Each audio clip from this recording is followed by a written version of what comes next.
Mothering Sunday has always been a day of mixed emotions. For some, it's generally full of joy as they get together with a dearly loved parent.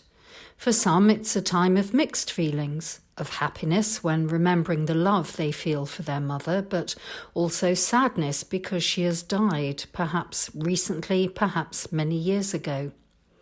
Others struggle with the day, maybe because of a difficult relationship with their mother, or due to the death of a child, or as they try to come to terms with their own childlessness. This Mothering Sunday, though, brings its own unique difficulties in which we all share. No one this time last year thought that this is where we would be today. If we can find anything good in the current situation brought about by the coronavirus COVID-19, perhaps it is a greater appreciation of all our fellow humans, whether our mothers or someone else's, or simply just another person travelling along this strange new way of being with us. In this country, Mothering Sunday is always on the fourth Sunday of Lent. But in most other countries, the date is fixed on the second Sunday in May. It's a popular misconception that we Brits didn't do Mothering Sunday until the Americans came over here during the war, but the reality is that it's been going on since the 16th century.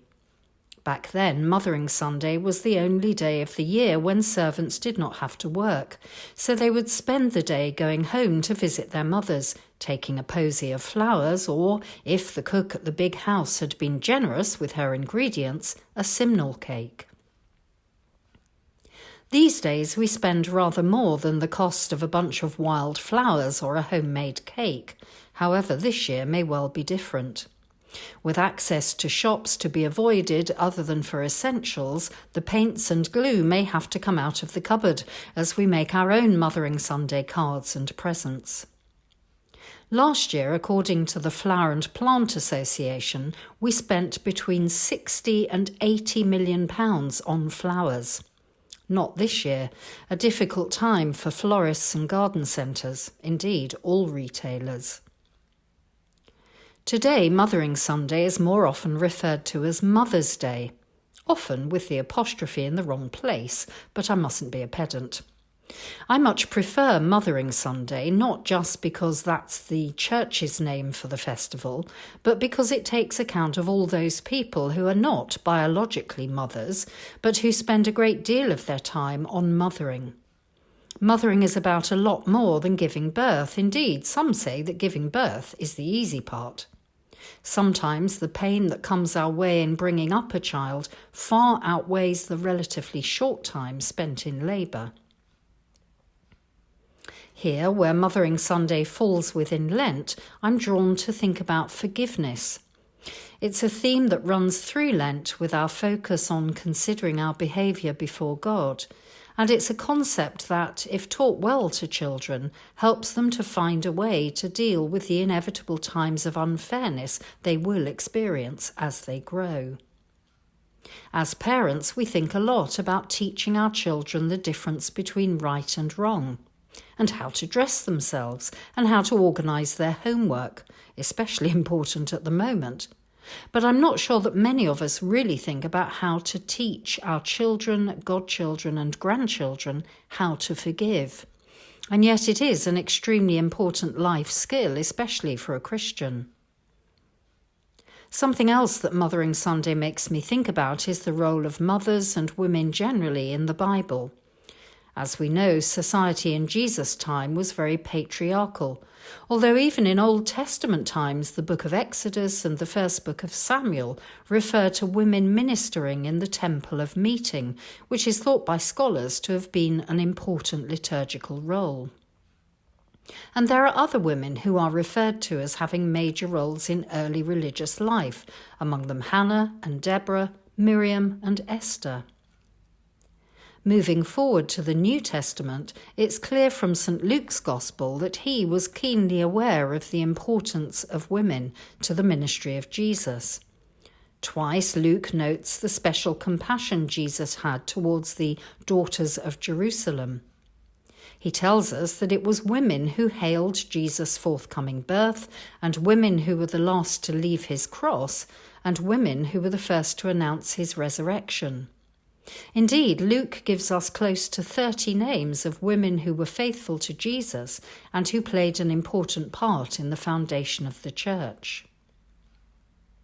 Many of Jesus' stories were about women, the women who persevered with the judge until he gave justice, the woman who searched diligently for the lost coin. And Jesus had many encounters with women that showed the high esteem in which he held them. So on this Mothering Sunday, as we all follow the sensible advice around social distancing and staying away from the vulnerable, let us follow the examples set for us in the Bible and in the life of Jesus, and honour the women in our lives, both past and present. I'm sure that those of you for whom it is possible will be in contact with your mothers today. Perhaps we could all find time to phone just one extra person whose mothering we have observed and appreciated, especially if we're aware that they are unlikely to hear from a family member. Those of us who are mothers often wonder how well, or otherwise, we have mothered the children God has given us. And I know that those of you who have more than one child often marvel at the fact that they are so different from one another, despite being brought up in exactly the same way. It can mystify siblings too. A friend sent me a photograph of her Mothering Sunday card, which reads, "You may have failed miserably with my brother, but you got it spot on with me." Of course, all parents, godparents and grandparents get it wrong at times. There is no such thing as perfection this side of heaven. However, as in all things, the Bible is there as our guide, and right now we can no longer use the excuse that we don't have time to read it. We have the example of Mary, who must have despaired so many times at the path Jesus was taking, but accepted it as his destiny and the thing he had to do.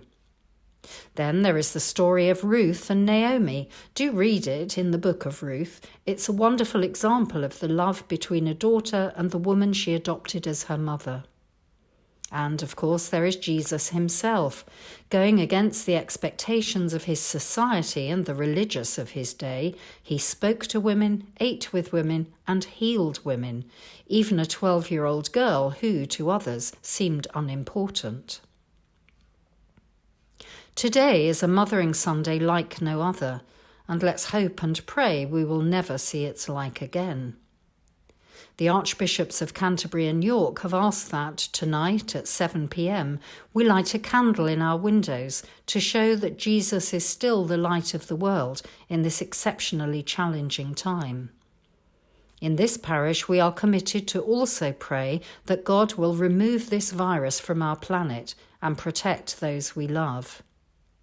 Let's also take the opportunity this evening to name before God our mothers and those we think of or phone today. Amen.